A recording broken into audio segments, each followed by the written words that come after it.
We are relieved. All right. How's it going to work? Well, we have to wait and see what all the restrictions and conditions are going to be.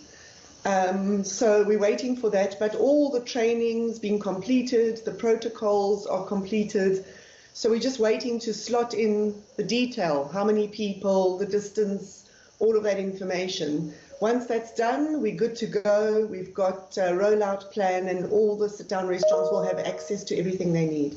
Okay, some restaurants are saying that they would need a bigger footprint to make it safer, that the number 50 is not going to be enough for many of them to survive. What do you make of those comments? Yeah, the number 50 is very difficult because, you could have a 500 square meter restaurant and really seat more people very comfortably. And then what happens if you've only got 10 tables or 4 tables? So we think that the restrictions should be social distancing related, and then obviously all the safety precautions with the staff. But the bottom line is, it is all about numbers at the end. You do need to serve so many people in a duration of time to make the necessary numbers to keep going. And I guess numbers depend on the size of the restaurant. Let's talk a little bit about the people who work for you. What if it's going to affect a lot of women, these new businesses that have been opened up? What if they've got children at home who aren't going to school yet? What happens to them if they are now asked to come back to work? Yeah, it's so difficult. They're at home and they don't have money to survive, and now they've got to come back and they don't have anyone to look after their children. So we're not sure what to do. We have to speak to our crew. Part of our reopening plan, advice to all sit-down restaurants, is a guiding conversation with people to just find out, what are you going to do? Who's going to look after the children? I don't know what the solution is going to be, because there isn't additional funds to pay for people to look after kids. There aren't places where people can send their children. It's really complex. The thing is, I think we've got to just work through it with our people, and we'll come up with some ideas, and let's hope the children are going to be safe, because that's a huge concern. Absolutely. And how many people are you talking about that you have working for you? And you mentioned that you've been planning, you've got through many stages. Tell us what that involves.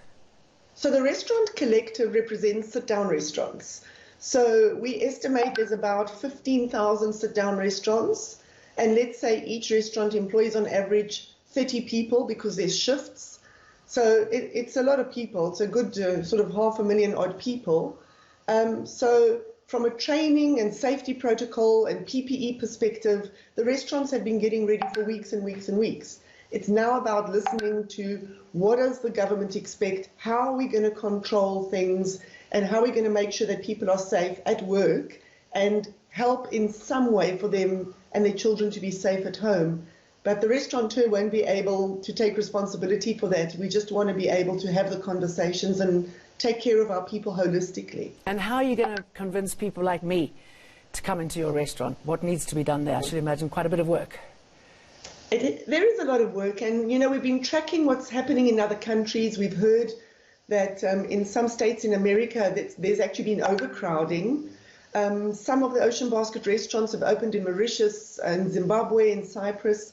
And what we are noticing is the consumer is going out, and I think because we're quite accustomed to being out, we've been to the malls and to the supermarkets, so we're quite used to being sprayed many times a day and wearing our masks. But we don't really know. We're going to show the customer how safe it is. I mean, the protocols that we've already designed are extremely stringent. Everyone's temperature is going to be taken, from the customer to the delivery guy to suppliers delivering stock to our staff members. So I think it'll be slow. And let me ask you quickly, because we run out of time, would I have to wear my mask when I'm sitting down to eat? Well, you can't wear a mask when you eat, so no. Unless you get one of those weird flappy ones. But the people who eat together should know each other, and we're all adults and we must take responsibility for our own lives. Grace, good to talk to you, and I'm happy for this news on your behalf.